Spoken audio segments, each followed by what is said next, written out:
Akusiafo e bemo bi bia kwa abashonko so e dia Ghana politics avenue so e be sere bi bia sese afei eno abedwumede kese wi so a be like obe subscribe to the channel on send be ya political trending news we are a good record brema bia no wonso waje pene say akusiafo na tifo oni e bi djuma na oni ayi djumede wi abom ene ye call political highway so no e nsem bebre ene aso akote e bi ni saying sese anu Ghana commercial bank sikana omo wi aye na OSP asa atonensa an investigation sadness everyone all call it up for a Ghana commercial bank on the boss. So Umbra non be on conta cost almost 5.8 billion Ghana cedis no news kaketwa also multimedia echo Umbra non on me to ya see no OSP near bree power says can or call it up a Ghana commercial bank former boss and so Umbra no be a conta and yasem ketwa cry here and who bit me actually na how bit me Adam and I say bitches can and sana no aton every usia for me job be around so me so be around some repeat mesram so mo be me akọ na ye dey aso ani ani akoti eye dey so do e kan afa eye dey action me do be bias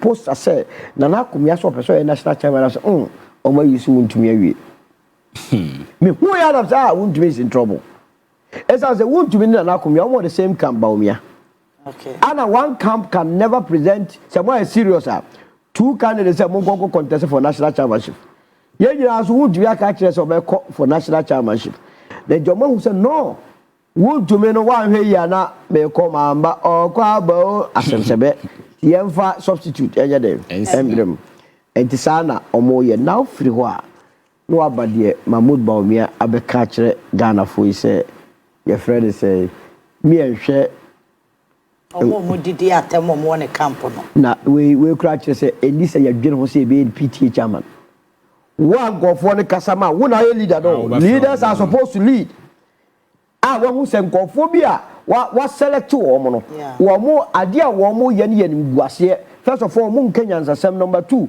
ensem mo kanyina e negative to o campaign no what you want to me and take decision do say mama hwe ni enko hwan wan ka say ye ko hwe hu yi eno na mede wako OSP oyi se wo no mo asem no say escafo manta mutumi nya sika tele ekoto more than 300 brand new pickups also investigative and do some no kwano encourage engofo e wa bonti that's number 2 one of the characters boni amu abem mu mistakes no e dos mu ye boni bebrentie mfa nchemo ala Ghana for say ya tiase na emo mo court na aka say me guilty a na nyo nje say de achew afina na judge no kwa akohwe emranim se oye boy uwia meko a eno ne punishment ye say ejime ne ka say asem na beto Ghana for anim say ye hwe mo born in the extent amna mutu ye SML amofa ye polugu sika ekọ mef ye kwakọ ye ko London Stock Exchange sika ekọ ye kan oforiata 30.5 billion okobo ya ye kunso ye friend say National Scholarship Secretariat kenye sika asibia yira National Service sani eko 30 for Africa Games sani sika pudio ye hunso edi afina ye ntipi apds die say kutu say bam oh eti we nyina afina ye die lens ni hwem ebia punishment na ye hu say mudi ye vo say ye be wipe party ni kura na say ye be banish party no from this world and now say ye nka say ye ma 100 years in opposition eti ye nwie sa asem no now say be ka kire say wo mo e kasa ma wo ya brandy aboya me best me dignify no esa so dignify as wa kan bia almost obi a wotwa nwahie bia no na wan kasa odo wan kasa uru Bawumia no enka asem a enkuranhye wo ba ni nyina ne se ye omaskimu e de ayede ama ne se enye de ya obedi nkunim ti no onum se de obeka bia no so ye Akuffo so ye a man of destiny ya chi ase ono na ye de ye kra ama no won ye o ma medie ni ti wo mra na ye nya yi na ono to sa ya mbie na Gabi so ehyenchen de so we guy politics ne to aboba party enye izo aboa wodi gu park wa be se aduma no kra from us bi na pia ke kana aja kire no ma na Gabi wo hwe opie rally bi ase e wo krom ha o they will chase you. I've given him free advice. Say when you know before, one over ya obenya minister sorry at pan na jejenchire for you so no ma salai won office. Gabi. Boache jako kana semwa. Said ye free energy ministry because he was undermined by Gabi. Bibia was about Gabi, Badia Tuo, kind of Oriata, Bounty, Nanado, and a more rally system of the Beka, a road and a Bakuya, Amoquata, alongside Amoquata, tiny near Amoquata, women's area. Brafura. No, baby. What baby young confident we almost through opposition, I'll be announced the way I look at politics. You can't own your politics in the view. It's an opposition of them. And I'll go the idea be a friend Africa Prosperity Network. Just a money, Escafo, Eku. Yeah. Anna, Obia Tin baby.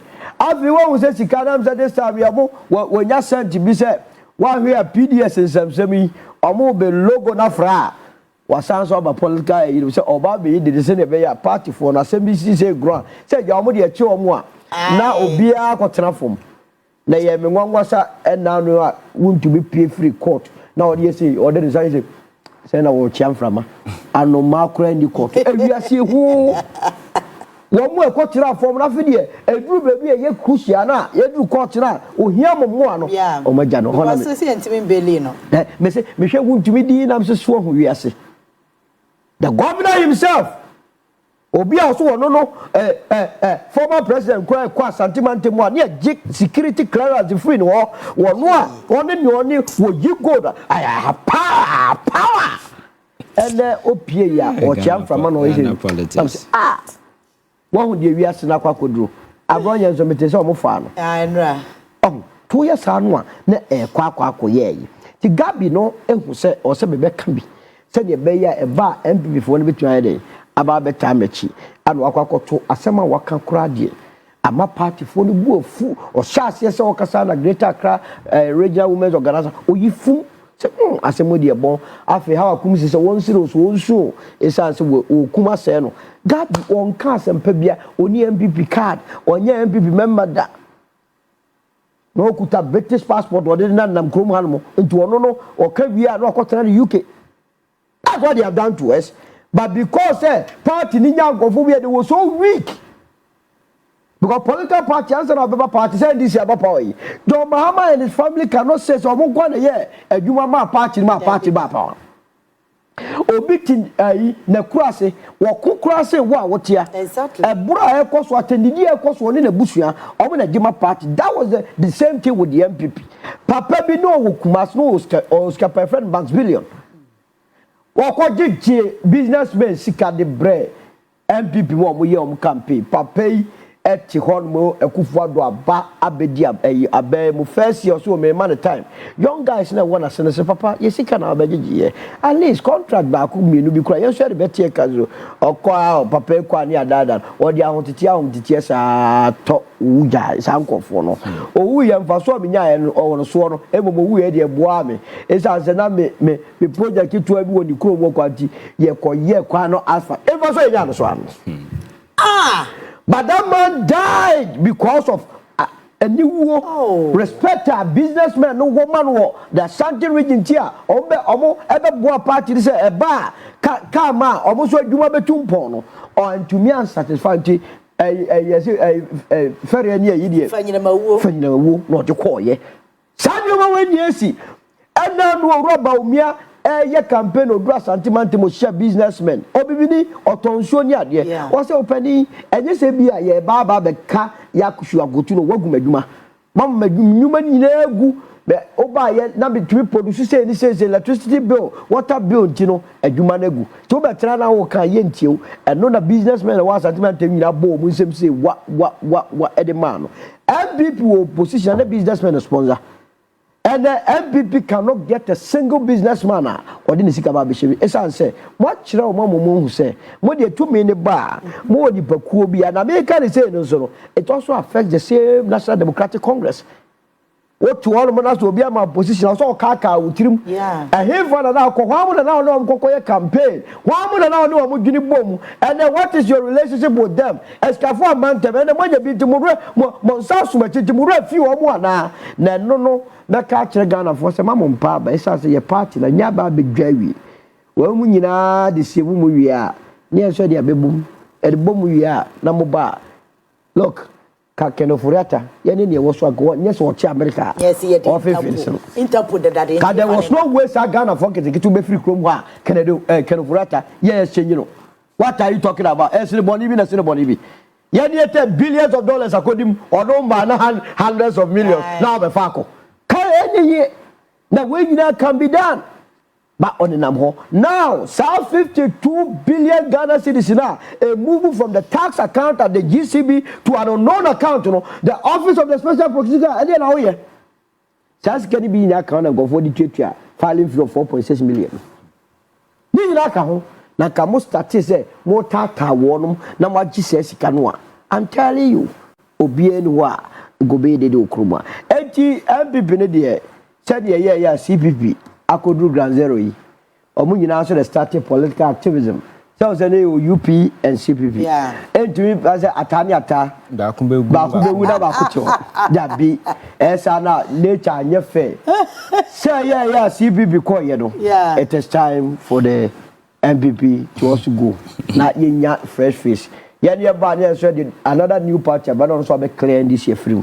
Na new face. Na yetumi new generation of politicians.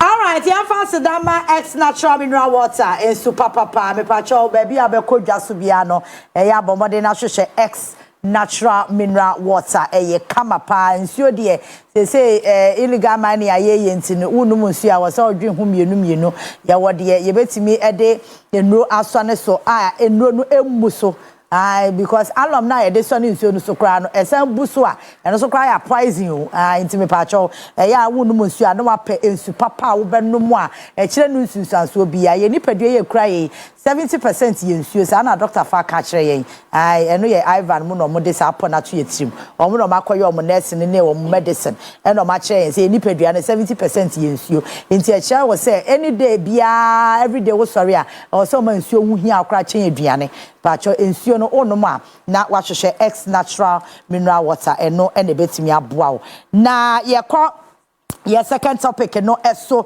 President Mahama announced new measures to deal with corrupt in Auditor General report over the years.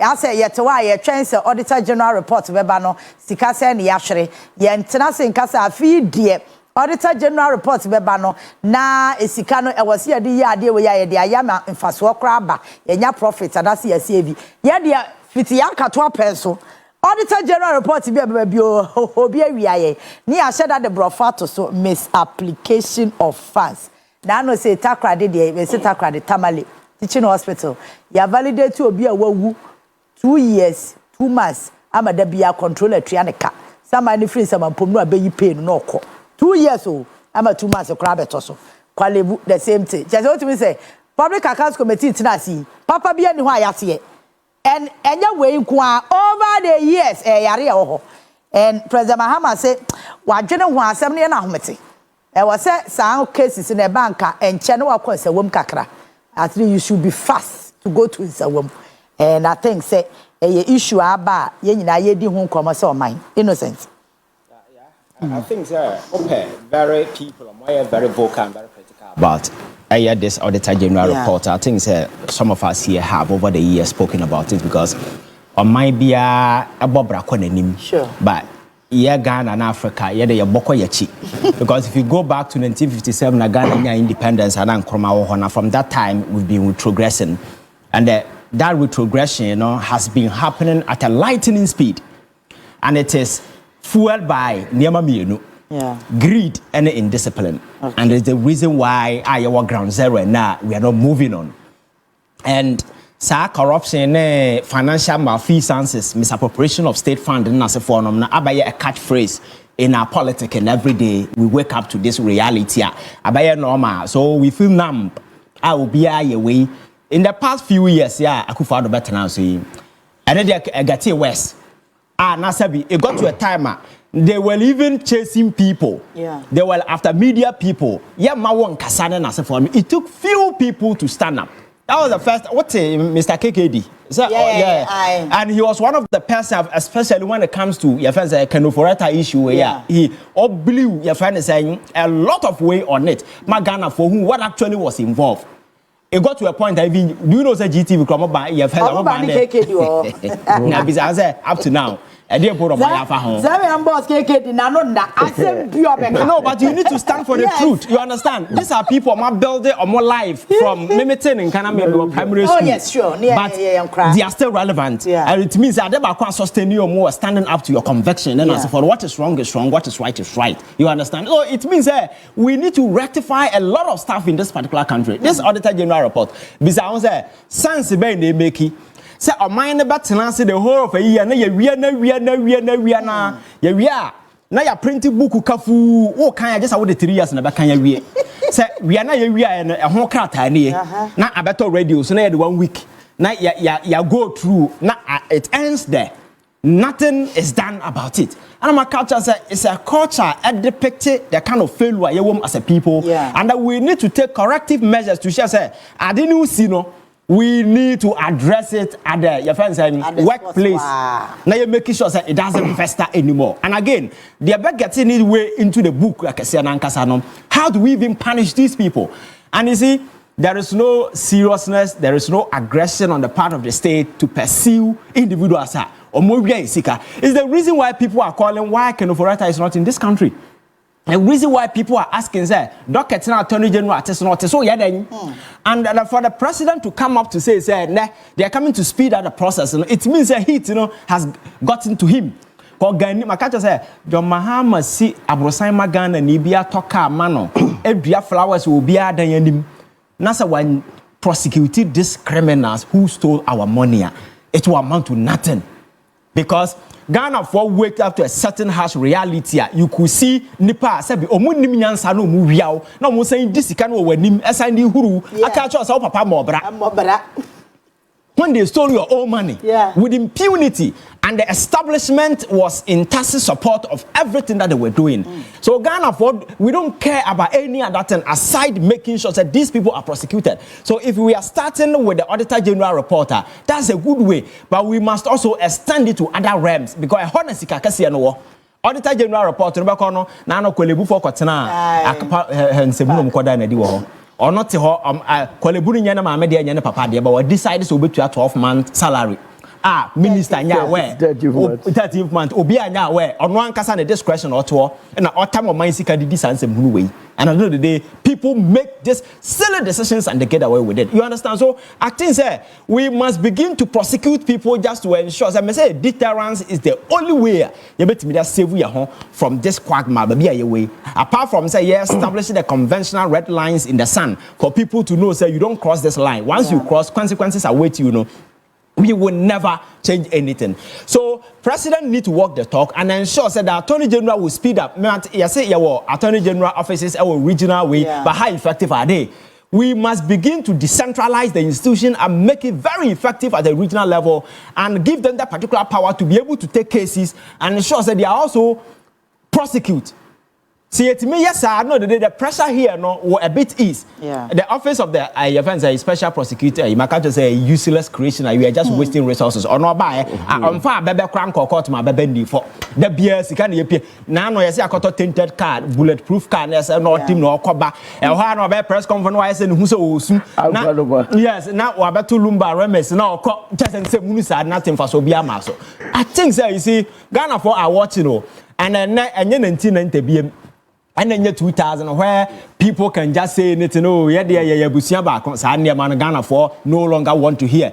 They want to see action. Is the reason why the government cannot renege on its promise to prosecute these people. And the Attorney General, Auditor General reporting we are sick and tired of it. We need to take corrective measures and ensure at the workplace, the auditors there are able to surcharge and ensure that monies are recovered even before they get their way into the Auditor General report. And yes, sir, every year, and it's not as if the minister report Bob on the take corrective measures to prevent it, so the next year it will be less. By the idea, it's just that we are not growing as a country. So yeah, I think that it's a good step. The Attorney General will also have to quicken. Now making sure say cases are good table, so no Ghana for our watching. I'm telling you, in that after 1 year, and one thing about governance, and they say, so you get to the bad side of the people. I say there is nothing that you can do to redeem yourself. That is what happened to Akuffo Addo. Yeah. So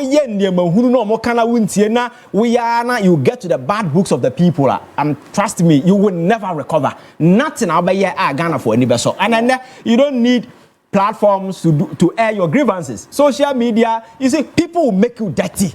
Me say people will destroy your government and make you look so. I hear politics crying out there. Akuffo Addo tiwe. Me sure so people catch us. Who cover be no be president? Ebia or ti be a party president who be na tomuram. Because no abe fa Ghana no. The offer ni fa na this no. Me sure so the same bibi unless say ebia fancy way na no person here there. So I think say we need to make sure say we prosecute and punish criminals. Now no make galam say see abaye highly infested criminal organization among for feeling interested going in because there is no punitive consequences. Obiam punish you obia. And the land na you to galam say no. E wo wura wo. And do kwana say machines ni gu say nipa no mutu na duane a hwehwe land ni wura. You will find the owner of the land. So you're hearing that the man, you arrest the chief, you prosecute the person, and you confiscate the land and make that particular land a state land. Now our land that go to home. So what the man illegal mining as a state who know budget are confiscating and you would won't you look for a competent now farmer? These are some of the aggressive measures that we need to adopt. Now you're going to run there here for my app. Now you saw money picture na social media. You know, even though a deterrent in a couple show be a large bread I heard you media about doing purpose. So we don't be a say how many Ghana politics avenue so. I heard you media about doing purpose so we know Sunday I there what you feel. Am I real if over like it or share subscribe to the channel anyway. Political trending news be a court recover my baby and once or once a bit me Akebi. How many Ghana politics avenue so. Hana, I was a phone out of me, Macrown.